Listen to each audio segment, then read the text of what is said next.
Hello guys, and finally nagkaroon na po ng result ang ating pinapangarap na crossbreed na breeders design Pomsky. Actually, pang second batch na po natin itong ginagawa. Ang first batch natin, may nagawa rin akong video sa ating first batch na ang naging pares po ni Alexis is isang brown na Pomeranian.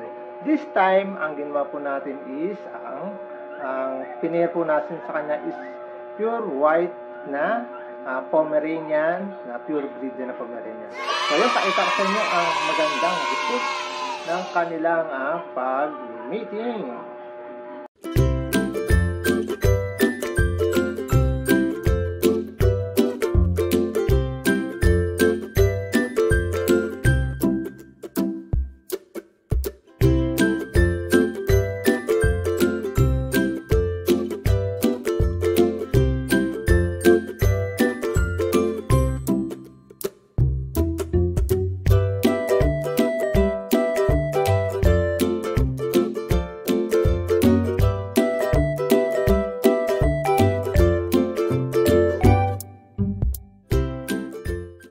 O yan, finally, meron na pong result ang ating ginawang breeder's design, which kasama si ating Siberian Husky na si Alexis. Alexis! Ito si Alex. So actually, nag-iilaw pa rin ako sa ating mga puppies. Pakita ko yung sample. Actually, dalawa lang kasi sila. Masyadong mataba si Alex. So ito yung isang Pomeranian X Husky. Ito yung female. Tingin ka may mas to. Sana mag blue eye siya. So white kasi yung tatay. So white yung tatay. Ito yung isa at ito yung isa. Pero mami, medyo malaki ito isa. Ayan. So hindi siya pure white. Kasi pag nababasa to, may lining to sa likod. Ayan.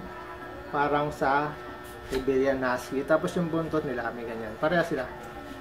Same din sa Siberian Husky, meron silang parang markings na meron sila sa dulo ng kanilang mga buntot.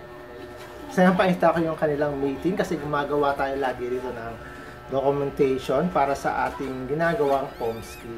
So if ever may magtanong na mga client or interested sa pag-re-rehome ng kanilang napupusuang Pomsky, meron po tayong papaita na talaga sila inanggaling sa parehas na purong Pomeranian at purong Siberian Husky.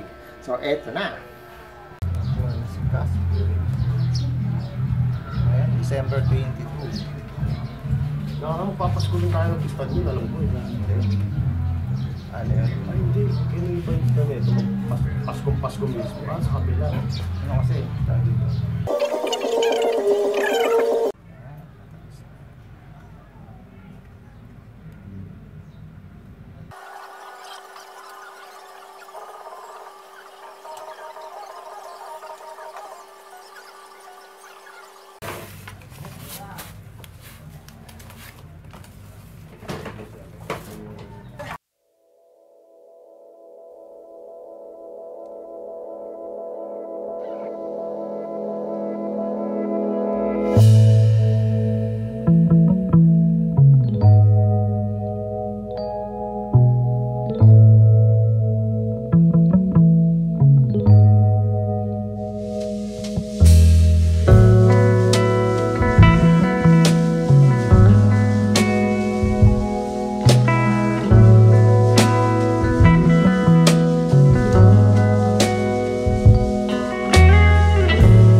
yan. Kung tatandaan nyo, meron akong ginawang video before na kay Alexis tsaka kay Casper nga na yung Pomeranian na white. Yung first meeting nila kasi hindi siya nag-take. So, sadly, pero merong ganong talaga. So, ang ginawa ko ngayon is tinabi ko muna yung mga video. So, hindi ko muna siya pinost kasi nga feeling ko kasi na naniniwala ba ka sa usog. Kaya mga ganyan usog. Sige nga, ayun nga, hindi siya nagtuloy, parang isa-isa rin na kinaiwan yung F1 Pomsky natin ay hindi rin nagtuloy. So, bad news, dalawang Pomsky hindi nagtuloy for last batch ng, I guess, September yata yun. Hindi ako nagkakamali, hindi ko sigurado. So, eto ngayon, i-video natin o i-out natin video once nakapag-produce na tayo. So, ito nakapag-produce tayo ng dalawang team. Tingin ko ay Husky Mask na Pomsky. Maganda naman po yung naging result, although dalawa lang sila kasi nga mataba sila. Tingin ko, may mask po yan eh. Nakita nyo ba? Medyo malabo pa kasi bata pa sila. Pero tingin ko magmamasking ko. Yung dalawa na to. Merong mask to. Hindi lang kita kasi cream white sila. Pero pag as long as they getting older or pag edad nila, makikitaan ko na to. Kasi actually nag-iiba yung kulay pag husky. Parang si Owen, kung na-remember nyo si Owen, na pure Siberian Husky. Parang gray siya. Ngayon is, anong kulay niya is ma-red na siya ngayon. So ayan, maganda naman yung naging resulta. So, hindi ko sure kung may akong dalawa siguro. Sana maging blue eyes. So, ang tabayanan yan. Looking forward na makita ko yung kanilang mga eyes pagdating ng 2 weeks. So, ang tabayanan nyo po, after 2 weeks, mag-a-update tayo kung anong kulay yung kanilang magiging eyes. Actually, meron pa tayong isang F1 Pomsky na for delivery next month. Still hoping, pero hindi muna ako maglalabas ng video kasi nga baka mag-lot. Pero as long na mag-take siya or makapag-whelp siya, gagawin po natin ang video kasi may mga prepared tayo ding video ng kanilang meeting. So, documented din lahat para makita nyo yung ating process sa ating Breeders Design Pomsky. Yan, kung hindi ka pa nakapag-subscribe, please hit that button, pa-like na lang po, and then pa-hit na rin po ng notification bell para lagi po updated sa mga bagong video po natin. Maraming salamat po and God bless. Dalawa na sila. Ito.